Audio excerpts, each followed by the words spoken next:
everybody. This is Teresa with Mountain Air Farms. I decided I would make homemade butter. Now we use butter in everything. I cook with butter. It's in our breads. It's on our biscuits. I marinate with butter and garlic and different things like that. So I'm always using butter, and I'm buying butter like crazy. And I figured this time I want to try to make some homemade butter. I got this one recipe that uses heavy whipping cream, which that's all it is. Butter is part of your whipping cream. And unfortunately, we don't have some local farmers that I can go get some fresh, heavy whipping cream right from the cows. So I bought this at a local grocery store. It's a quart. And my recipe says to put it in my mixer, which I'll show you what I'm using. I'm using my big paddle here. This is that. Yeah, that's that big paddle. And I've got one of these big KitchenAid mixers. But you can use a blender, a regular blender. You can use a Cuisinart. You can even put this in a jar, like a mason jar, and shake and shake and shake. Or you go, if you have an old churn, put it in a churn. But the recipe I've seen is that you take and put it in a blender or in your mixer, and you mix. If you notice, if you ever want to make meringue, or excuse me, not meringue, but a Cool Whip topping, you're making Cool Whip right here. You're making that first part, and all you do is add your powdered sugar, and you have your sweet Cool Whip topping. So we're going to get past that, and it takes, they say, anywhere from 3 minutes to 10 minutes. And so I'm just going to turn it up a little bit here. I don't want it to get so bad that it's going to be splattering out my bowls, so I'm letting it get thicker. And what it's doing is separating the butter from the buttermilk. After about 6 to 8 minutes, you're going to get past the Cool Whip topping, and you're going to get into the crumble, which is part of the butter. And so I'm going to let that mixer do its thing. I've also got these little containers here. And that's what I'm going to be putting my butter in. Fresh butter, you could actually leave on the counter if you wish. You can also take fresh butter, and you can, as long as you separate the buttermilk out of it, then it's going to stay fresh even in the refrigerator for several weeks. You can actually put it in these containers like I showed you here, and you can wrap them in plastic, wax paper, put it in a good lid on here, and then they'll stay in the freezer, and you could freeze it. So what I'm going to do is I'm making a big batch of homemade butter, and then I thought, if nothing else, I may take one of those containers and I may add honey in it, and I'll have honey butter, which all you're doing is you're taking that fresh butter and you're taking honey, and you're mixing the honey in it. Whip it up, makes a nice sweet butter for biscuits. You could also take the butter, and you can take and put garlic and parsley. And it's good for when you're cooking, like, say, Italian meals. Who likes, butter and garlic bread, when they're eating spaghetti? Yes, go ahead and have that already pre-made. So this is what I'm doing today. So I'm not going to stand here for 10 minutes with the camera running, so I'm going to bring you back on here shortly, and I'll show you where we're at next, okay? See you shortly. Okay, it's been about 10 minutes, and it's went from like whipped cream or Cool Whip consistency. If you'll notice, it went from very white to now more in a pale yellow. It's kind of a little bit, I wouldn't call it a crumble yet.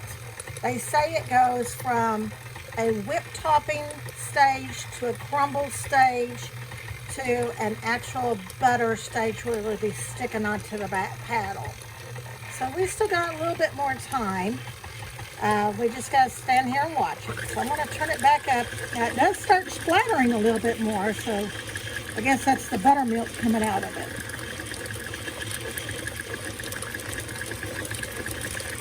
So we'll check back here again. Okay, that didn't take long. It went from a crumble. If you'll notice, it's kind of, you can tell it's splattered everywhere. I don't have a splash guard that goes on top of my mixing stand. So I'll need to put a towel for a few minutes on top. I'm going to just turn on low and you'll see that's buttermilk splashing out. So I'm going to give this a few minutes, but I'm going to take my kitchen towel because if not, it's going to be all over my counter. So I'm going to take just a kitchen towel just to kind of cover it and turn that back on. At least it's not splattering everywhere.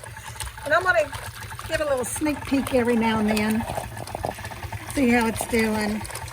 You'll notice it's lumping up on that paddle. So it's just about there. Okay, I've brought this over to the sink now, and I've got a colander, and it's sitting in a bowl here. And I've poured my butter through this cheesecloth. I did this because I don't want to lose any butter. And it didn't take but just another minute, if that, in my mixer. And all of this started really being real sticky. And it stuck to the paddle really good. So now, I could just set this aside. Here is that buttermilk. And what we've done, we have separated the fat that makes the butter and the buttermilk. Now this is just good old buttermilk, old-fashioned buttermilk. And I'll put this little shaker lid on it. And actually, if you wanted to make butter in one of these shakers, you could even do that too. It's got like a little tumbler in the inside that would shake for it. So what I'm doing right now is putting this little lid on. Doing it one-handed, so I apologize, it'll take a minute. Now, I could actually take this and I can make cornbread, biscuits, pancakes, buttermilk pancakes, you name it. So this is just good old buttermilk. If you want buttermilk and cornbread, I know plenty of people love buttermilk and cornbread. That's fine. I have to cook with it. I don't drink with it. Now, what you do with this final bit of the butter, you still got to get this buttermilk out of that butter. And this is also why I put it in the cheesecloth, because I don't want to lose any of that butter. And you just take cool water, and what you're doing is you're just rinsing it, and you're pushing it through, and you're just kind of kneading it through. You see, if we had just a regular colander, we would be losing some butter right down the sink.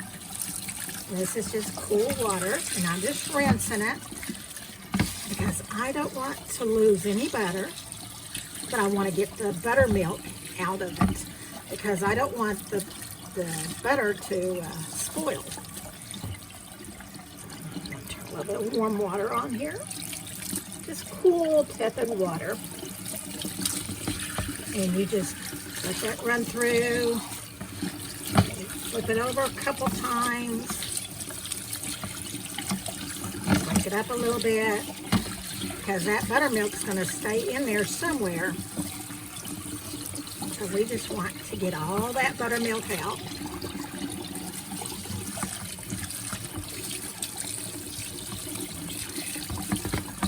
And it shouldn't take long to just rinse it good. Now, what I'll do next, I'm going to let that drain a little bit. And then I'm going to take a little bit of salt and start out a teaspoon at a time. You can always add more salt. You don't even have to put salt. There is unsalted butter. But you don't, so it's up to your preference. But if you wanted to add salt, and a lot of cooking recipes want salt in that butter, I'm going to need a little bit of salt in. But I'm going to start very small, teaspoon at a time, just work it in, and then we're going to put it into our container. So I'm going to turn it off here in just a minute, and we'll be right back.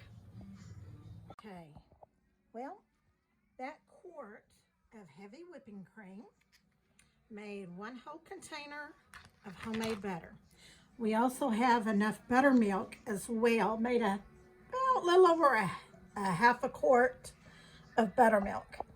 So I know butter is not that expensive yet in the stores, but you know what? If I can go visit my local farmer and get some heavy whipping cream from him, I have helped his income and helped him keep his farm. I can come back home, I could whip it up, make my own buttermilk, make my own butter, and I'm helping our farmers, I'm helping our community, and I know what's in it, and I made it. Also, I know we just got out of Christmas, but you know what? This is good for any time you're having get-togethers. We do a monthly get-together with all of our people around here that we live around, our little community. And I'm always making homemade bread. Why not bring homemade butter? Or if we're having a spaghetti night, I'll bring the butter garlic toast and have true homemade garlic butter for it. We do breakfast here a lot in the summer. We'll have a big community breakfast, and I'll make homemade biscuits. Why not have honey butter, true homemade honey butter, right here and that I've made? It took me all of 15 minutes, and then I've got about 3 minutes of washing up the batters, the beaters and such. Wasn't hard at all, and it tastes amazing. So I was just showing you what I'm doing today. Something new, something different. I will put the recipe out there for you, but I hope you enjoy it. Remember, we love you. God loves you. Y'all have a blessed day.